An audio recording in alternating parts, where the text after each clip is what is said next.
So, merong ipaparana sa iyo yung Panginoon na kung saan wala ka nang magagawa kundi magdasal. Merong ipaparana sa Panginoon na problema na kung saan wala ka ng ibang choice kundi panghawakan siya. Kagaya ng aking nararanasan ngayon. May isang mabigat na problema na dumating sa aking buhay. Ginawa ko naman ang lahat. Inayos ko naman ang lahat. Naging pagka-perpekto sa lahat ng antas. Pero isa lang ang masasabi ko. Kung ito ay para sa iyo ito. Kung ito ibigay sa iyo ng Panginoon, ibibigay sa iyo ito.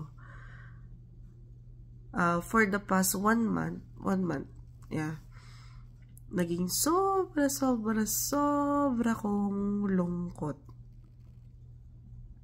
Sabi ko nga sa aking sarili, siguro mas magaling pa na kung ako'y mawawala na lamang sa mundo. Pero kung aking iisipin, siguro may dahilan ng Panginoon kung bakit nangyayari sa akin ito. Kasi hindi ko naman pinalano na pumunta dito sa Canada. Pero binigyan niya ako ng pagkakataong pumunta dito. Before, gusto kong maging chef.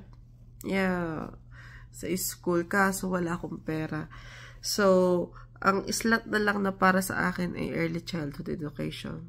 Lagi kong iniisip, Panginoon, ba't ito binigay nyo? Ba't ito binigay nyo?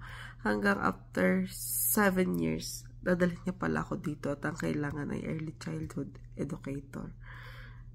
Tapos, aking naisip, gusto ko maging chef sadya. Yun ang pangarap ko, na kahit na magtrabaho ako bayaran ay okay ako. Tapos, yun.